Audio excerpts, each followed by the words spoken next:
and welcome to another show. How's your hearing doing these days? You thinking of getting hearing aids, perhaps?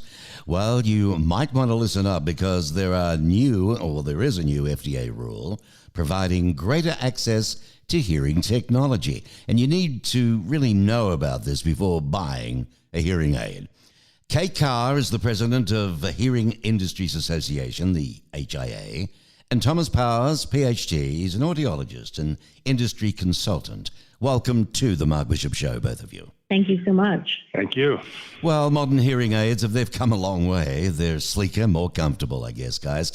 Technologically advanced and available at a variety of price points. And apparently on August 16th, the FDA released its final rule, allowing adult consumers with perceived mild to moderate hearing loss to purchase certain hearing aids over the counter. But however, there's innovation and broader access to hearing aids. It doesn't always correlate, does it, to greater adoption? Can you explain to us the recent news about the over-the-counter hearing aids and what that means for our listeners?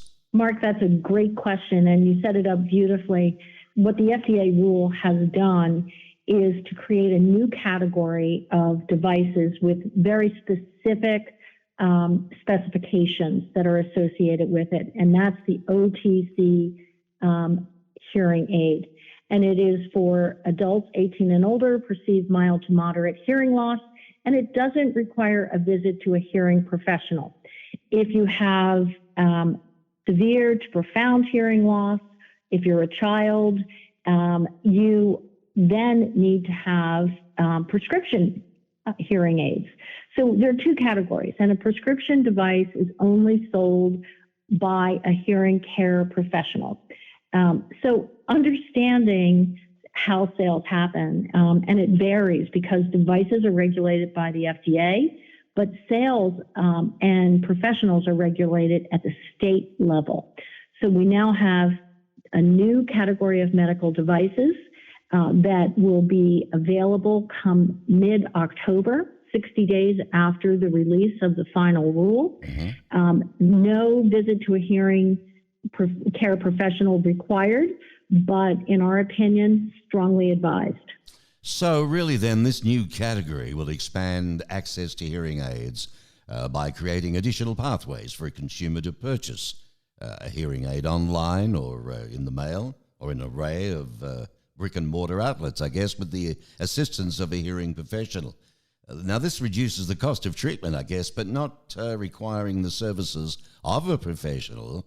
But hearing loss, is a significant medical issue. This concerns me a little in the U.S. It's an estimated 38 million Americans report having some degree of hearing loss. I would have thought that it would be unique to each person, right? I mean, it's not just a cookie-cutter deal. Yeah, that's correct. And while we see those numbers, upwards of 50 million people here in the U.S., we really don't have a real accurate number. We've certainly not tested everybody here. So those are estimates from National Institute of Health and other government agencies. But hearing loss is unique to each individual. So we don't have a one-size hearing loss for mild, one for moderate, and one for severe.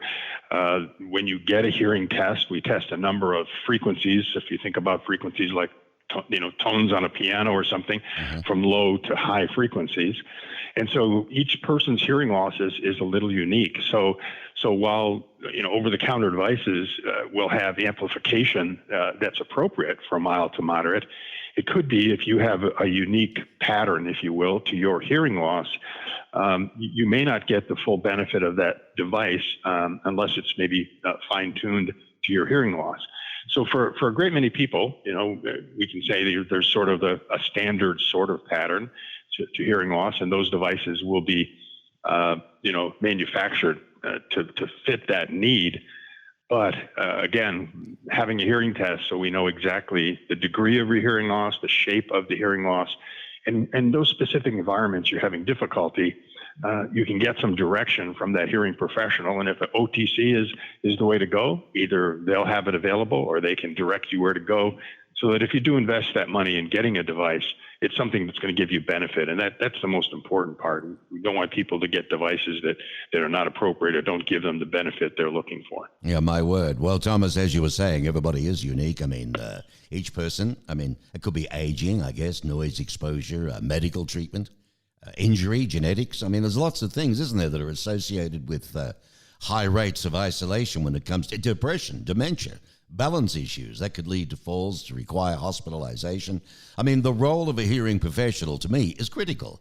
And why is it important, in a nutshell, to get evaluated, do you think? Well, what's really important is to deal with all the issues you just mentioned. I mean, the first step is, what is the degree of hearing loss? Also, is this a simple thing that you have a buildup of earwax in your ear canal? That you may get that taken care of and find that you have fairly normal hearing. And so to buy a device is just something you probably don't need. So that's the first thing, is you have somebody take a look in your ears. We do a hearing test. And you're right, this is a medical issue. I mean, we have to remember these OTC devices are still going to be regulated by the FDA. I mean, so hearing aids, whether they're OTC or prescriptive, are medical devices for a medical condition called hearing loss.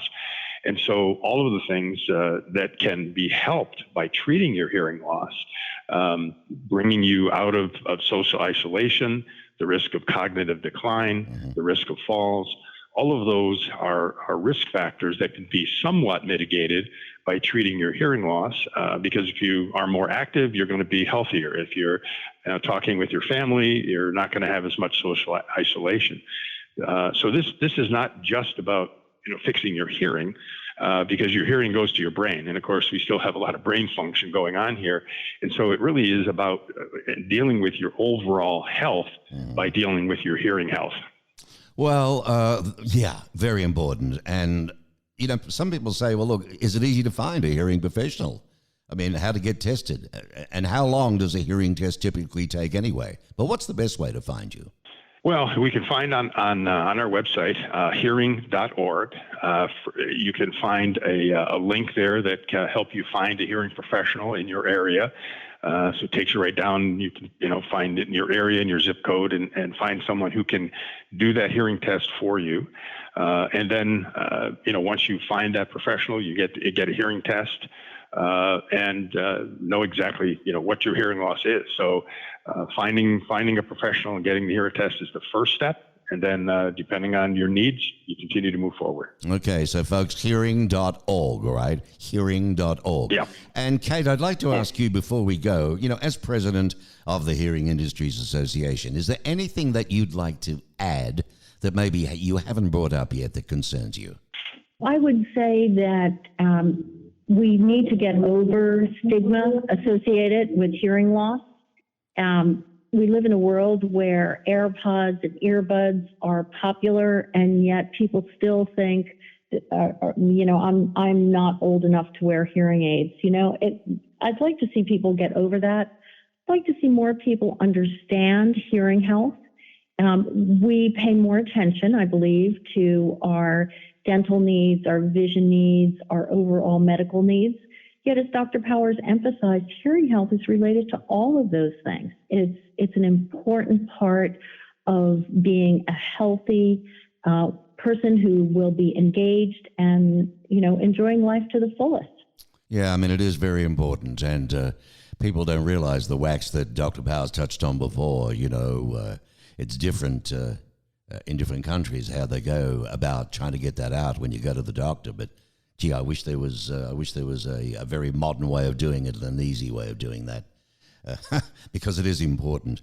Well, hearing to me is just as important as eyesight, and it can affect your brain. It can affect an awful lot of other conditions and diseases in the body that you don't need. And if nothing else, we need our hearing and we need our eyesight, don't we? Hearing.org is the address. My guests this morning were two very professional people, Dr. Thomas Powers, Ph.D. Audiologist, and he's an industry consultant, and Kate Carr is president of the Hearing Industries Association. And she's a lady that has really worked hard in bringing extensive expertise in non-profit management, government, cause marketing, and advocacy. We're very, very lucky to have you today. Thank you for being on the show, and good luck with this new rule and what you're getting across to the public. Thank you so much. Thank you.